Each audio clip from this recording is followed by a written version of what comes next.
Welcome to TubPreneurs, everybody. I'm your host, John Uplegger with Vision Consulting, helping businesses identify and communicate their values and vision so they can move forward with velocity towards their goals.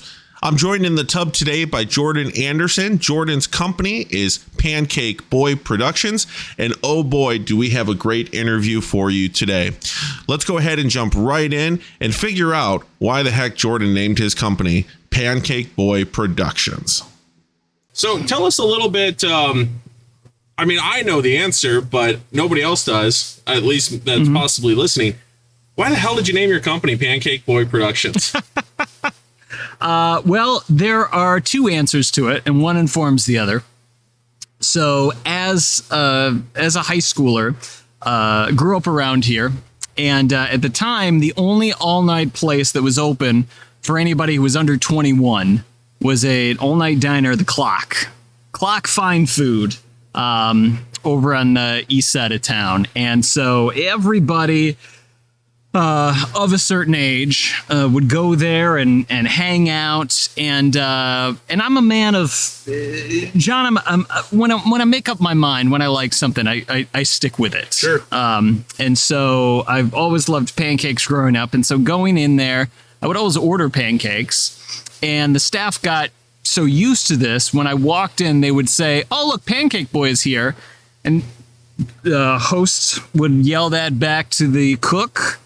And then without having to order, a stack of cakes would come out, which was a great sort of parlor trick to impress. And I say that, let's say that, impress anybody that I happen to be with who didn't know about who I was.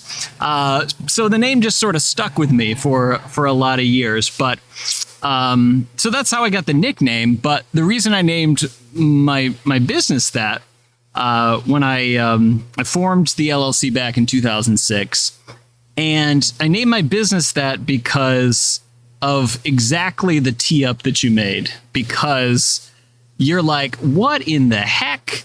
What is this? It's something that sticks with you. And it makes you go, well, there's got to be a story behind that, versus if I just called it like Anderson's video business. Like, okay, like you know exactly what I do, but the conversation's over. So I have enjoyed, from bank tellers to, people I meet at networking events to anything, getting to tell them the story. And it's a nice little icebreaker too, because then, you're laughing, you're going back and forth about this and that. And, I have found it helps to, be memorable, good or bad. Right. Either I could be famous or infamous at the end of my life. I don't know which one, but I guess we'll see. One of them you're going to be, at least, though. You'll be known as the Pancake Boy. I'll be known as the Pancake Boy. If the words wanted, if you see this man call above it, I hope not. But, we'll see how it ends up. So you mentioned you started your business back in 2006. So, that puts it pretty young when you started this business. What was the purpose and how did it evolve? Did you start off full time with it, or tell us about that journey? So I have always been super interested in video and making things ever since my family first got borrowed a video camera for a weekend when I was in elementary school. And it was to be able to see something that I made on this box that I would watch. I mean, the disconnect between like the stuff that I was normally watching, everybody's watching, like it didn't matter to me that I was the only one seeing it. The fact that it was inside the same box, I was like, this is blowing my mind. And I just became obsessed with video. And so all through middle school, and I was playing around and learning how to do things. And I was the only actor in all of my movies, with a occasional assist from my parents. But got into high school and was everybody's favorite project partner because we could make a video. So I was making projects for classes I wasn't even in. And I was like, this is great. I got willing participants who want to do something, and they're like, this is great. This schmuck, this fool is going to help me get an A. And I went, okay, perfect. But it was going into my senior year of college where I was like, okay, I really want to do this. I got my eye on graduation, and I think it's time to formalize it. And that's when I went, well, of course I'm going to call it Pancake Boy. Yeah. And so there it was. I think I was working on a project for a nonprofit at the time, and it was my first thing. And I was so excited. I was like, well, I got to have a company. So I still got the paperwork. My dad called his lawyer and had him, file the fee and all of that. And I proudly hold on to that paperwork. So I love it. I love it. Yeah. And for those of you guys who don't know, video editing is tough. It's not easy. It's not for the faint of heart. No, I mean, the hours that it can spend to edit 10 minutes of video is ridiculous. Yeah. And I've never been great at that. I do little things here and there. Though I do remember years ago, actually, I created a video when I was a kid, too. Oh, yeah? For youth. Well, it wasn't for youth group. It was, or maybe it was. I don't know. I think it was for a class in high school or junior high. But I used a biblical story. Oh, yeah? But I did it with Star Wars Legos. And so I did this Star Wars parody or parallel of Jesus in the wilderness. Nice. And I had a friend who helped me edit it. And I mean, even back then, like, it was probably harder back then to edit than it is today with all the tools that we have now. One of the hardest things I did, I remember in high school, I did, another friend of mine, who I made a lot of movies with then, and he ended up going to film school too. We conned one of our teachers into letting us do an independent film study. And one of the projects we did was a stop motion Lego film. It was called ARG, and very basic story, but it took like 3 weeks to make that 5-minute movie, between figuring out how to, I was like, there's no way I will ever do stop motion animation. That is not in the cards for me. So it was nice to find out what I didn't want to do. But I still, every Talk Like a Pirate Day, I love to bring that out again. So I love it. It makes me think of Parks and Rec. If you've ever watched that. Of course I have. When Ben's having a mental breakdown. Oh, yes. He's like, look at my stop motion. He's been working on it for, I don't even know how long, he said. And he had like literally 5 seconds. Yeah. I love that because the beat after that is Ben, he shows it to his friend, and then he goes, wait, I thought there was more. There has to be more. And I was like, I've never related to a TV character more than that moment of going, you spent all this time on that? That's okay. Yep. Good for you, buddy. So when you started this back in 2006, I mean, did you jump right into it full time, or what were you doing? How were you getting clients? How were you breaking that up? So there are two origin stories for the old PBP. Two starting points, really. It's the 2006 version and the 2020 version. But we'll start with the first one being, I just was getting ready to get out of college, and I had previously had an internship that summer at a radio station here in town for the Midwestern Broadcasting Group, which, spoiler alert, I ended up working for the next 15 years. So I did not do full time for that. But what I did do is a lot of small things on the side and piece together. But, I didn't know enough to know what I needed to know. And so it's sort of, I don't want to say languished, but, I did the occasional project here and there. I needed to pay the bills for all the equipment I bought. Sure. So I was like, as long as I'm breaking even on that, on my monthly payment, I am a success. So did it as a side hustle for a while. And then at the same time, I also, with my sister, bought a business I'd been working at for a couple years, a disc jockey business in town, Mr. Music DJs. And so ran that then still running that today, but that became the main side hustle. And there was Pancake Boy in the background. And then as Bo Burnham says about the pandemic, and then the funniest thing happens in March of 2020. And so with events drying up, we sort of looked at it and went, okay, what am I going to do with all that extra time? Sure. I can't possibly relax. My wife jokes that my favorite hobby is work. Yeah, I can relate. Of course. But also just going, okay, so what do I do with this? So re-enter Pancake Boy version 2.0. And it's just sort of took off since. So 2020, you're coming into really what a lot of people consider to be a catalyst, usually for a negative spot in their life. Yeah. You took it and you said, hey, this is going to be my opportunity to shine and move into a different direction, in a way. Let's pretend that was my first response. Sure. We can edit this, right? Let's do another take. Okay, so that was my first, and I would be, boy, what a glorious opportunity. I'm very excited.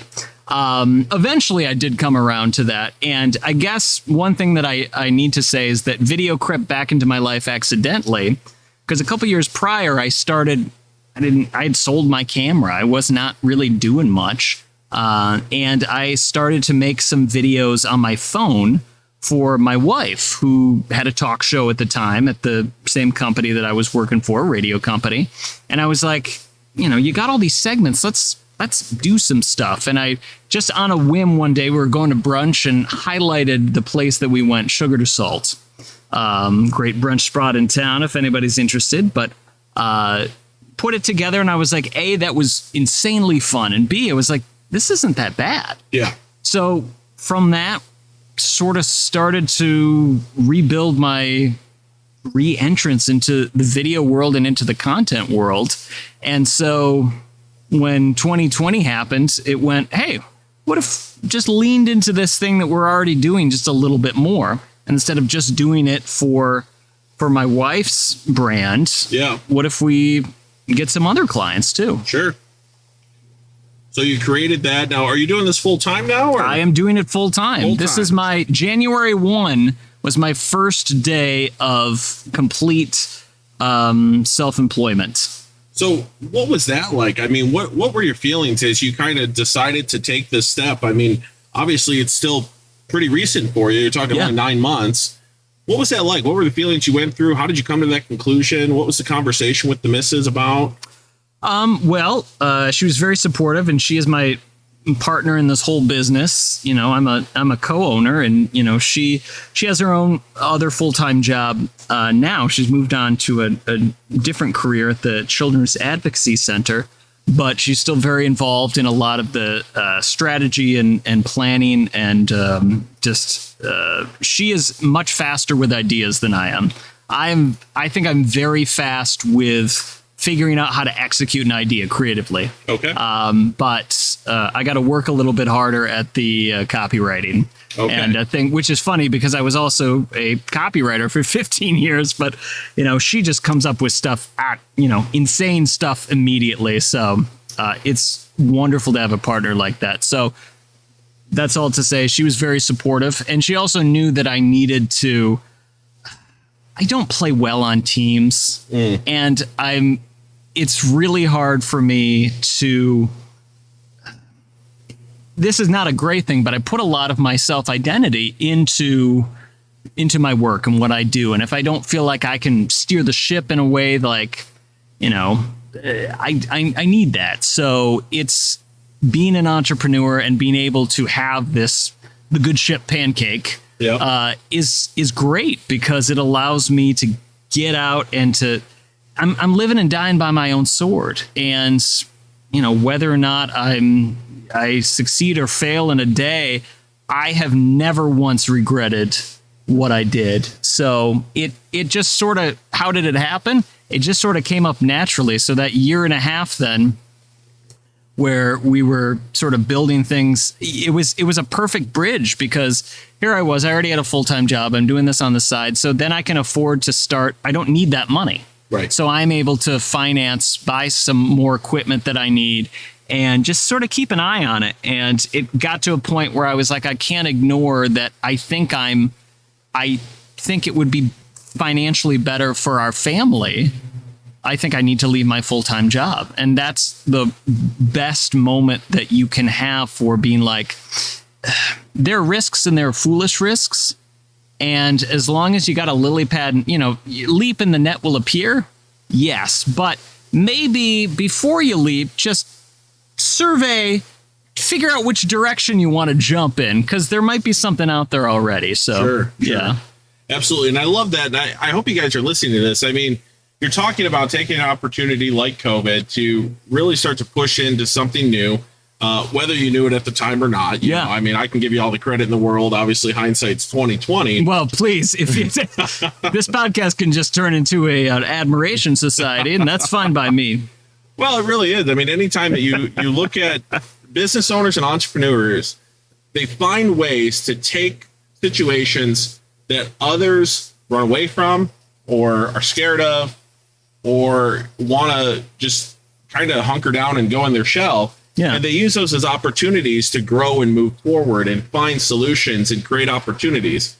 So you really took advantage of that in a lot of ways. Even if you didn't necessarily go at it with that intention at the start, that's still what it turned into. And now it's a full-time gig for you. And we've talked before about the importance of having that support system, whether it's a partner, as it is in Jordan's case, who happens to be both life partner and business partner, or even just friends or mentors around you that can help you to really go out there and have a little more confidence, give you a little bit of advice on where to go and what to do, and then getting around the right people who can also help you in areas that maybe you're not so strong at. Like Jordan mentioned, his wife is really good at coming up with the creative ideas. Getting around those people and having those people to partner up with is so huge. So I think that's absolutely fantastic. I think there is such a myth. And I think when you had Bill Marsh in the tub, he was talking about something similar about how the myth of the well-rounded person. And just this notion of like, stop trying to sand off your edges and become this milquetoast version of like, I can do everything average. Like, just double and triple down into what you're great at, and then find other people. I mean, yeah, in the beginning, yeah, I'm going through QuickBooks and trying to figure out what the heck I'm doing, usually badly. And then eventually I go, hey, can I hire you to, keep an eye on my books? Like, it's just little things like that where you go, the minute you can afford to do that, it just, and because also it's not just about the actual time that you're doing something. It's about the real estate that it takes up in your head. So you're driving around in times when, for example, you could be thinking about new ways to work on your business. You're just like, oh, I got to worry about this and this and this and all these things that I know I'm not great at. And so to take that off of your plate, I mean, that's just, I know being an entrepreneur is for me just constantly trying to find ways to outsmart myself. And occasionally I succeed, but just figuring out ways to be like, all right, so now I won't be thinking about that. Great. That's off my plate. Good. Exactly. And that's one of those things that's come up a lot on this podcast is that idea of, as Bill Marsh put it and Jordan reiterated, the myth of the well-rounded person. I think Jimmy also mentioned when he was in the tub that same idea that you mentioned with, as soon as you're able to afford it, move some of that stuff off your plate. And you're absolutely right. The real estate that it takes up in your mind, it pulls away from your ability to do the things that actually give you fuel, that actually bring you life.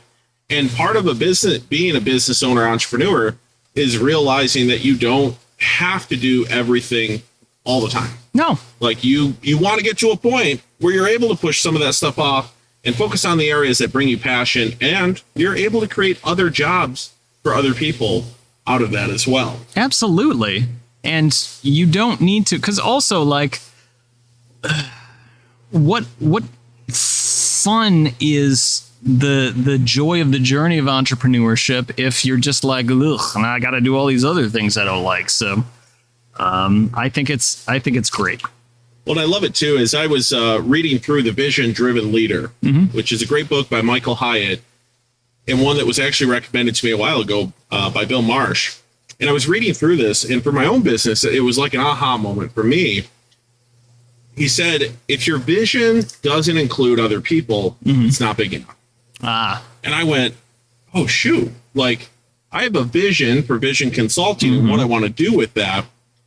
But my vision really revolved around me. Yeah. Like, yes, I was helping clients. I was doing things with that. But the vision for the company was me. And I went, shoot, okay, how would it look if I brought in other people? What would that look like? What were some areas that, one, I could assist my customers with, and two, would be something that I could bring somebody else on with? Yeah. And it allows you to expand your vision beyond that. So that's been super helpful for me. And I kind of hear you saying this, a similar thing as well. Well, absolutely. And it's interesting because now I'm, we're in the 9th month of full-time Pancake, and I'm definitely at this point where I'm just on the cusp of having to scale up. And I've had to really figure out what it is that I'm looking for in even some part-time hires and some, because I keep going, my wife makes fun of me because a phrase I keep saying is I'm building systems. Anytime I say something's going to be one thing and then it takes 3 times longer, I'm like, don't worry about it. I'm building systems. It's not going to happen. And eventually you get to a point where you're like, there's no amount of efficiency that can take away from the fact that that you can't find the 25th hour in the day. Right. Like at a certain point you go, okay, I'm tapped and this is not being effective. So I am at an interesting sort of crossroads trying to figure that out. But I've also been, this reminds me of a question you asked as we were communicating coming in here. I hope I'm not derailing where you wanted to go, but you asked what was one of your biggest business challenges. And I said reconciling Jordan the owner with Jordan the employee. The thing, in trying to build systems, what I've realized is Jordan the owner makes unreasonable requests and has unreasonable expectations of what Jordan the employee can execute. And it is really a tough thing because then also Jordan the owner wants that stuff, but then is not then building in the time. Like Jordan the owner will schedule 4 shoots, 4 days in a row, and not say, hey, maybe let's make it so that you shoot one day, then you got a day or two to deal with all of that, and then mostly wrap up that project, then do another one, instead of just having all of this stuff dumped in your lap, right, where it's not fresh. Because I'll tell you, you were talking about editing before. Going out and shooting, that's the easy part. Then you got to take all that stuff and make a story out of it. So, so figuring out ways to be kind to Jordan the employee has been, and also I'm about to develop a split personality thing. So if I just, but as an entrepreneur, you understand how that goes. You're you're wearing so many hats. You do feel like a different person at times. It's very true. And I love how you put that too. I'm glad you brought it up because it was something we were going to discuss. The idea of boss Jordan respecting employee Jordan. Yeah. And when you said that, it really kind of clicked for me because I've seen that in my own life where, boss John, visionary John, push. And then employee John goes, holy crap, I'm dying here. Like I've got so much piled up. And especially with video editing, I think it goes to so many different facets.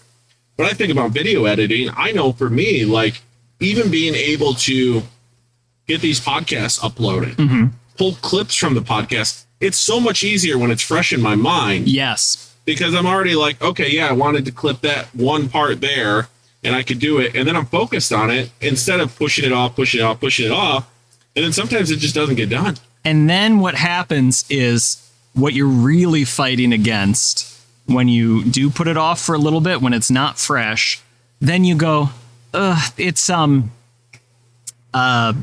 in the Art of Motorcycle Maintenance. The concept in there about the gumption trap, which I believe they're talking about getting into a really uncomfortable position, fixing something and you just don't want to do because you're like, I don't have the gumption to get in that. So you're just sort of avoiding it.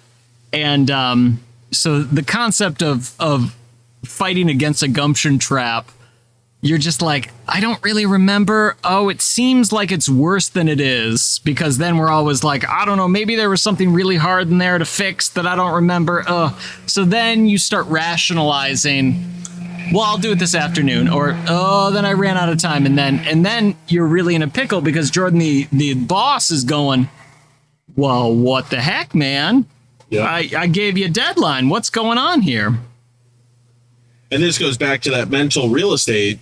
As far as like, now it's taking up a portion of your mental real estate, and you're all of a sudden sitting there going, shoot, I feel bad. I feel horrible. I didn't get this done. I don't want to do it. I should do this. I shouldn't, and it starts to drain you. So instead of doing that, there's a great concept that kind of comes to mind with this idea. The idea of procrastination is really what I'm referring to with this. Yeah. Eat the Frog.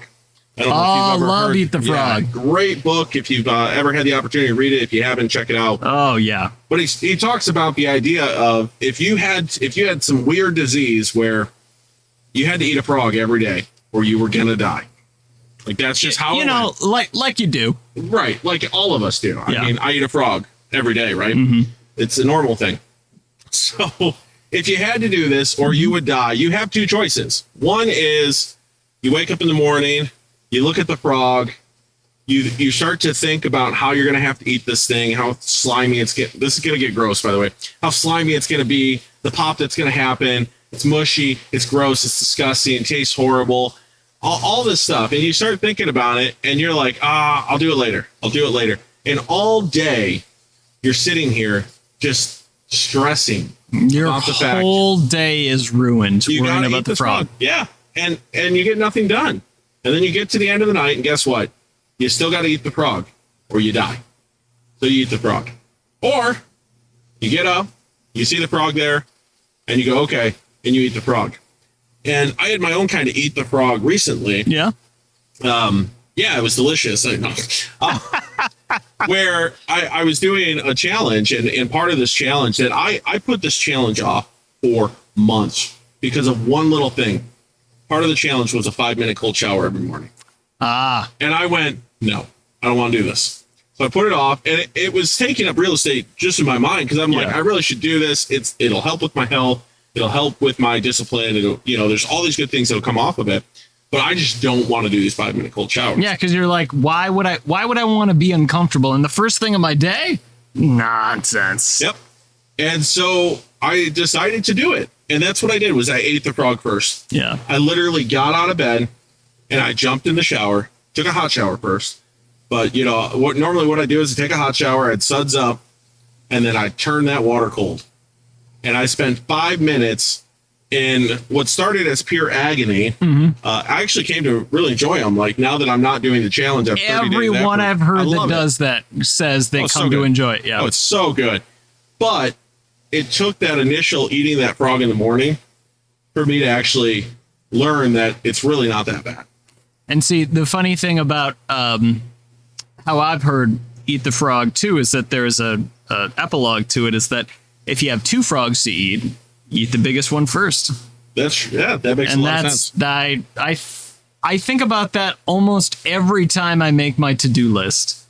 And then I often am the first version of the scenario you're talking about where I'm not doing it. I'm putting it off. I'm trying to convince myself I'm doing, we're all just lying to ourselves a lot of the time, trying to fool, but we're not fooling ourselves. But when I'm at my best, I'm going, and then when you do it, the momentum that comes from it, the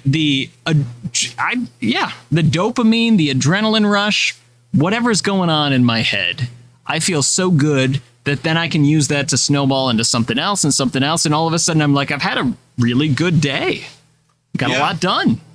This is really true. And I can relate this back to back in the day when I used to do morning BNIs, which, fun note, I'm actually going to probably start those back up here. Good. In a very short period of time. Are you going to be joining our chapter? More to come on More that. to come. I think All so. right. And for you guys that don't know what BNI is, I'll have Jordan talk about that and what Love it's done to, for yeah. his business. But I remember the days I most recently did midday. Uh-huh.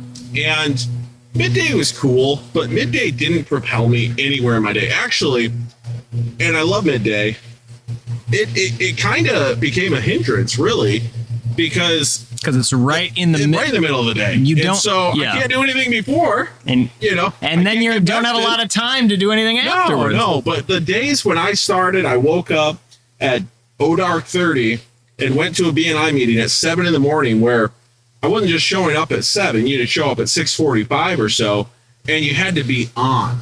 Like, you were immediately jumping into a networking event where you had to be on, you had to be professional, you had to focus. Gosh, those days, talk about propelling me into motivation and productivity. There are often, because we meet on Wednesdays, and there are often Wednesday mornings when I wake up, even at the point I'm still driving there, I'm like, ugh, I don't want to do this. I have never left there going, boy, I still feel the same way. I've never left there not going, well, that was worth it. Yeah. Or saying that wasn't worth it. Yeah. It's always worth it is what I'm saying. But it is remarkable what getting up and forcing yourself to do something that you may not want to. I've gotten very lax. I will say one thing about, as an entrepreneur, unless it's BNI or I got to shoot or something, I'm not setting an alarm anymore, which, we can all talk about that. I'm still getting up around 7:30 because I got a dog that sleeps right next to me, and dogs are the best alarm they're clocks. a great alarm clock. So I'm like, there's no worry about sleeping till 12. But when my wife used to do morning radio, so then we're getting up at 5, and I was like, okay, I'm up. I loved the excuse because I would get up, starting to get things. I would get so much done before 9 a.m. It was insane. I don't have the willpower to make myself get up at 5 right now. I mean, I'm not running Apple here. So I'm not functioning at that high of a level, but the benefits to it. So I guess, again, outsmarting yourself, putting something on the calendar where then you're like, oh, well, I got to do this.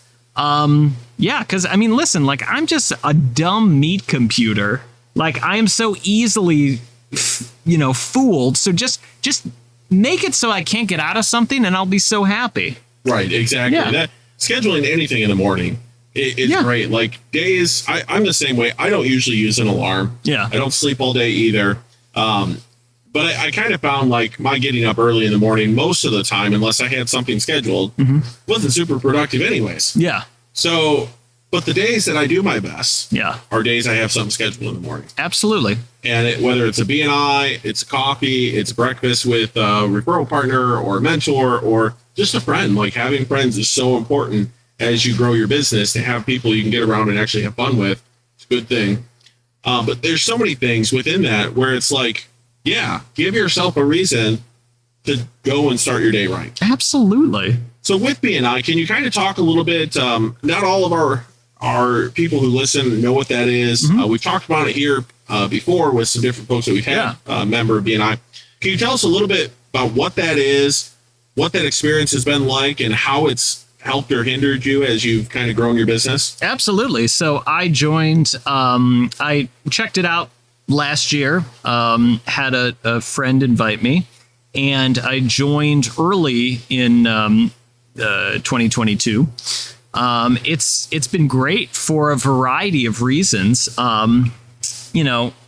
a referral network where essentially everybody who is there acts as your sales team. So every week you're given a 60-second presentation, and then you rotate a longer one, and it's all to instruct everybody, here's what I'm looking for a lead. So anything that you want people to just sort of put away in the back of their mind, so that then when they're out and they're talking to people and somebody mentions, like for me, they're like, I it would be great if I could get these videotaped or, whatever it happens to be. And they go, oh, actually, I got somebody for that specific reason. Or even it's a scenario where it isn't quite, I know what I need, but they just mention a problem they have. And then one of the other people has a solution. It's the same way that I have in the back of my head for the other members in there.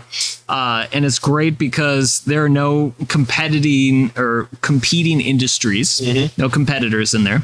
So everybody's, nobody's trying to steal any clients. They're just working to help everybody else succeed. Yeah. Plus, it helps me. Oh, I'm sorry to interrupt. I was just going to say it helps to every week you have to talk in front of people. You have to do certain things that at the outset maybe feels repetitive, but very quickly you realize, oh, I get why I'm doing this. And you get so much more comfortable succinctly describing what it is that you're looking for. So you could do an elevator pitch at the drop of a hat to somebody. Right. And I love how you said that too, like the idea of the sales team. You have a group of, 15, 20, 30, 40 people that become your sales team and are out there listening for what you're training them every week, training them on that. And then the greater part of it is a lot of folks, one of their biggest fears, it's funny, I can't remember what the study was, where they ranked, I think public speaking was higher than death. Oh, absolutely. Yes. For what people are scared of in this world. So if you're scared of public speaking as an entrepreneur, the reality is you're going to have to talk to somebody about your business if you want to be successful. You can't build a business in a vacuum. No. You can't build a business where you're the only person that you ever interact with. So being able to talk to people is something that's important. And BNI is one of those places that can help build the skills to, as Jordan put it, succinctly communicate what it is that you're looking for and what it is that you do, and give a really nice elevator pitch to people and get you more comfortable with speaking in front of people. Absolutely. And I found it's helpful because every week I try to, with the quick little 60-second. So here's the kind of referrals I'm looking for this week. With that, a lot of times it has me looking back over the week of my business and going, what did I experience? Who did I work with client-wise? Was there anything that I want to do more of? Or you can do it in the reverse and just say, okay, what was lacking this week? And say, what aspect of my business do I know how to do really well that I'm not getting to do enough? And that allows me to, it forces me to think about things in a very different way, because when you have to get up in front of a crowd, it doesn't matter how many, I for a greater part of my professional life have basically talked for a living, and still getting up in front of a crowd, it doesn't make me nervous, but you get a little bit of edge. And I think I've heard people say that the moment you don't have an edge going on stage or getting in front of people, that's when you need to be worried, because that's when you don't care and you're not doing a good job. So it gives you that little bit of an edge, little bit of adrenaline. And so you're like, okay, it focuses you much better than the insane amount of coffee I drink every day. Right, exactly. And that's so true.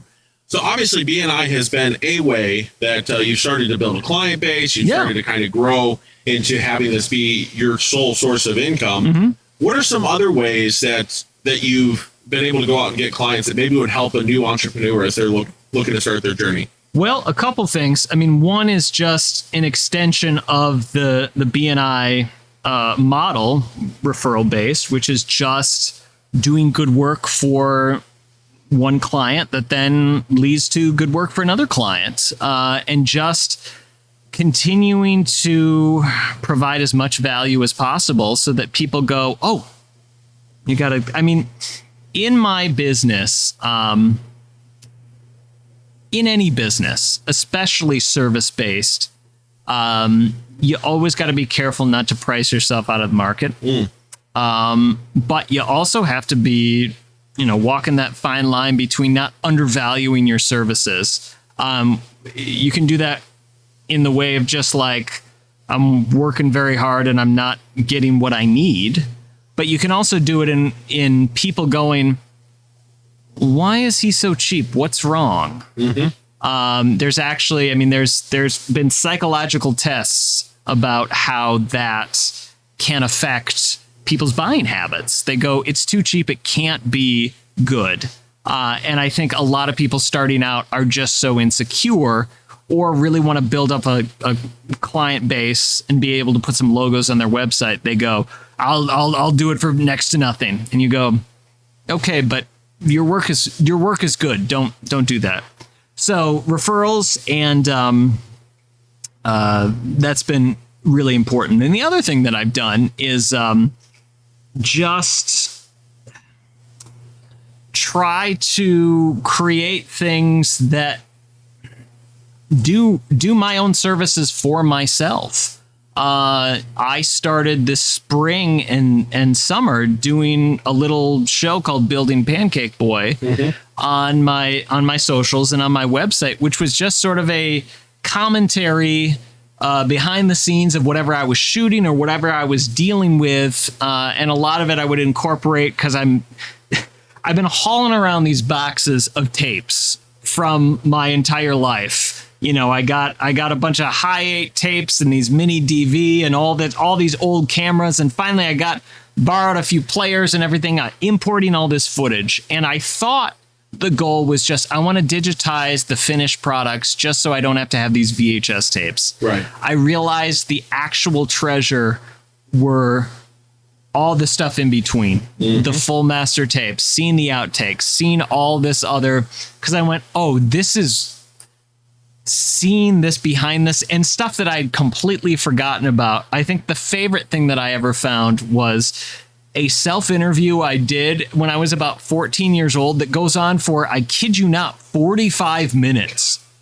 I'm just sitting in my den. And also at one point, I'm like yelling at my parents because I'm like, I can hear you out there. You're very loud. Like, shut up, Jordan. Like, stop. But like, so I find all these treasures and they're fun for me, but I'm putting it together in a way that everything is trying to make a point about either being an entrepreneur, building a business, or just like a showcase of this is fun. And from that, I've gotten a number of clients who said, I saw that. Will you do that for me? Yeah. Will you come around, document what I'm doing as I'm building my business? And so I went, oh, this is a delight. This is truly the life that I want to live, because here I am doing my favorite stuff and getting to help other people in the process. So That's been, I think, trying to do, so many people get very uncreative when it comes to business, especially in the creative services. It's so interesting. They get so nervous that they're like, well, they won't take me seriously unless I do everything by the book. And they look very stilted and very like, this is business promotion. It needs to sound, I dealt with this so much in radio. The most frustrating clients were the ones who, they didn't want their ad to be as effective as it could be, to stand out. They were like, they have an idea in their head of what an ad sounds like. Yeah. And it's a very late 80s, like, sell, list the price, and you have no room for any interesting word choice. And I think that a lot of people can get really held up by feeling like, well, I'm not real at business. I'm not a real entrepreneur if I don't am this very buttoned down. It's just insecurity. There's no right or wrong way to do this. That's so true. And there's so many little nuances in what you just said there. I mean, first of all, check out Jordan's Facebook and Instagram, because I've watched some of those videos that you put together. I love them. Like, I shared them. Thank you. They're hilarious. They're fantastic. And they tell a story. And this goes back to Donald Miller, Donald Miller, talking about story selling. Yeah. And the idea of having a story to kind of accompany what you're trying to talk about and what you're trying to communicate And getting creative with this is something I agree. Like, I struggle with this myself, of this idea of what's a businessman look like? What's an entrepreneur look like? You know, am I doing things right? Like, a big reason why I don't have more tattoos is, well, I don't know, is that professional? Yeah, and yes, the culture is shifting and everything, but at the end of the day, who cares? Who cares, guys? Do you let people who like you come to you? It's all good. It all works out. I mean, the person who was not going to do business with you if you had a certain tattoo, do you really want to do business with them? Exactly. Like, if that's something that would have meant a lot to you, like, I mean, I get when we're at a certain point where we're like, I need to make rent or whatever. Like, I get there's always an exception, but like, for the most part, no. Anybody who would be like, no, John's got that weird tattoo, therefore, well, his work's good, but I don't know. Yeah, exactly. And I think back to a client that I was working with as we were going through the core values, and we're going through all these different things. And as we kind of narrowed down on what their core values are, we came up with this phrase, we give a shit. and I remember they were like, yeah, I like that, but is that okay? Can we say that? And it's like, yeah, absolutely. Because one, I know the client. Yeah. Like, it really fits the client well. Yeah. They are a little edgy. They're not going to be the ones who are going to be, you know, not saying stuff like that on the job site anyways. Yeah. But they do great work and they care to a fault. And so, yes, it might turn somebody off, but at the end of the day, and we've talked about this on the podcast multiple times, not everybody is your customer, and you don't want everybody as your customer. You don't want to try to appeal to everybody is to appeal to nobody. Mm-hmm. And there's a difference between width and depth with getting clients, and hearing something like that. And yeah, it's going to turn off some people, but for other people, it will immediately engender loyalty. Right. They'll make them laugh and make them go, those are my people. Exactly. And they will be loyal versus just like, you know, even if they were like, you could be like, we care. It's the same idea, but that doesn't stick with you. No. You say we give a shit as their motto? Yeah, I'm going to go, wait, what? Who is this? And a little bit of that, like talking about being, you know, is something or is it not professional? You know, I called my business Pancake Boy. So, I mean, I sort of teed myself up a little to be like, I'm kind of irreverent. So, but I'll still do great work. So I'm sure there have been some very stuffy potential clients who are not interested in doing business with me for that. But I don't want to work. That would be a nightmare to work with them. Right. Exactly. And you've got to figure that out. And I mean, if you guys really need another case study on this, look at politicians. Mm-hmm. Politicians are divisive by their nature. Mm-hmm. Red versus blue, Republican versus Democrat. And this isn't to say that one is right or wrong or anything like that. It's just to say, like, they say some controversial things and they split people. Mm-hmm. And some of that's good, some of it's not so good. But at the end of the day, you're going to have haters and you're going to have people who absolutely love you. And it's okay. Grant Cardone talks about the fact that you're really not a real business owner. You don't have a real viable business until you have some haters. You have some people who don't like what you do. Yeah. It's okay. Not everybody's your customer. So. Well, that means that you've actually stood for something, and it doesn't have to be a big principle even. It just has to be, I've taken a position on, I like this, or this is the kind of stuff that we do. And that excludes some other stuff. Right. And you kind of have to do that. Yeah. And I saw this too, when I was running the cleaning company that I ran for 4 years. Yeah. We took some positions in regards to some very controversial stuff that came up in the last couple of years. And we took a pretty hardline position on something. And the question that we had during some of our executive meetings were like, okay, but if we do this, what's going to happen? Mm-hmm. Are we going to piss somebody off? And it's like, yeah, probably. But on the same token, we're going to have people who come to us because we make that decision. Mm-hmm. And if you don't stand for something, you stand for nothing. So it's okay to take those stands in the business. I'm not saying go put the political sign out in the front yard. I mean, you can if you want to. It's totally up to you. That's your prerogative. But, find those things that as a business owner, you're going to stand up for your company, for your values, for your vision, for your employees and your team. It's the old adage, the customer's always right. It's complete bullshit, guys. It's not true. Yeah. Now, the customer should always feel like they've been heard and come away maybe feeling like, yeah, I feel right about this circumstance, but you're not going to be able to please everybody. And the customer is not always right. I mean, listen, I can think of some people in the last 15 years of my professional career where I was like, no, that customer I don't want them to feel like they're right. Yeah. Yeah. Only because I'm going, I'm looking at the map of their business travels and it says there be dragons there. Like, stay away from that because this is not going to go well for you. And they are stubborn, and then they had to deal with and it's not that I'm so prescient, but I was just like, I've seen this a ton of times. Don't do this. You will fade into obscurity with this campaign. Well, this is a good point, too, that kind of goes into that is in whatever business you have, realize and accept and be confident in the fact that you're the expert. I remember when I first got licensed as a financial advisor, young financial advisor working for a very prestigious firm, and kind of struggling with that confidence of like, man, I'm brand new at this. Like, are people really going to trust me? Oh, and in that field, I can only imagine how, because there is certainly, we're talking about there's one way to be, and a lot of people expect a certain thing in finance. Exactly.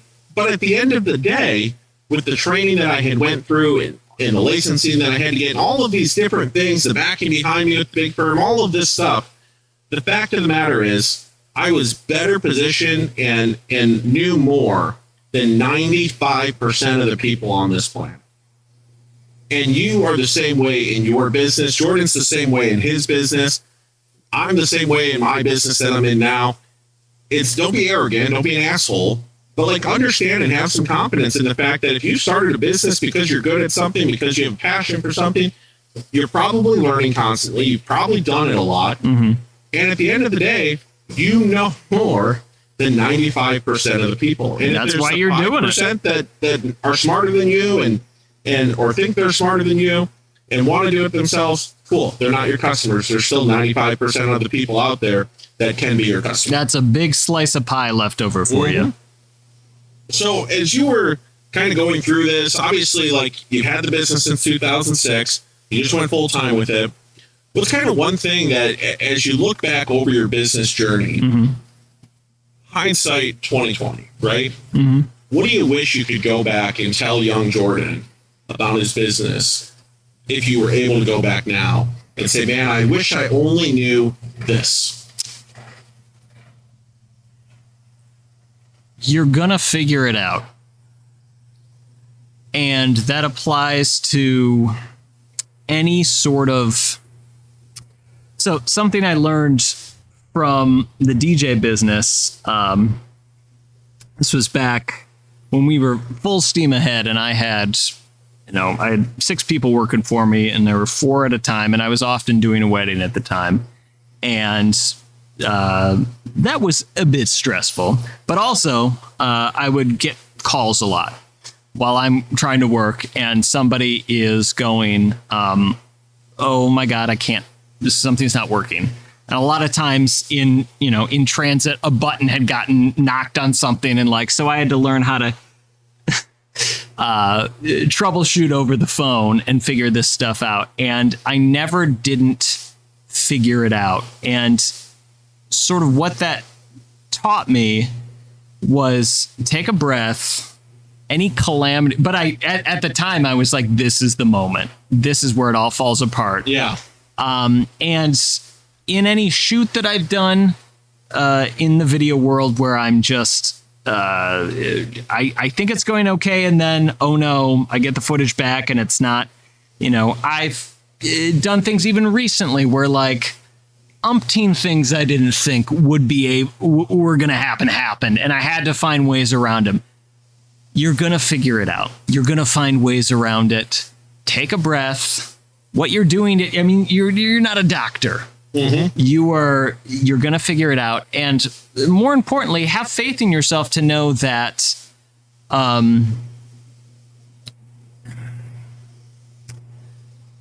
have the courage of your convictions to know that you can handle whatever's coming your way, and not. So now I just look at like the recent thing I just alluded to. I was like, boy, what a learning experience that was, where so many things kept, some things that maybe I should have thought of, and then other things that, were completely out of my control that I learned. You learn to think ahead of yourself. You learn to go, okay, what are the things that could even potentially that aren't even in my orbit right now going wrong, and just go, you're going to get it. It's okay. Don't sweat it, and don't waste time being in your head, having that mental real estate taken up by worry and, fear or whatever, not to be so cliche, but, only thing we have to fear is fear itself. Well, the only thing I have to be anxious about are the things that have yet to happen. It's. Well, this is so true too, because I've seen this over and over in my business, in this podcast. Mm-hmm. I mean, I think any of you guys who have watched some of the live streams, especially, know that there have been a lot of issues with figuring this out and getting to the point where it is now.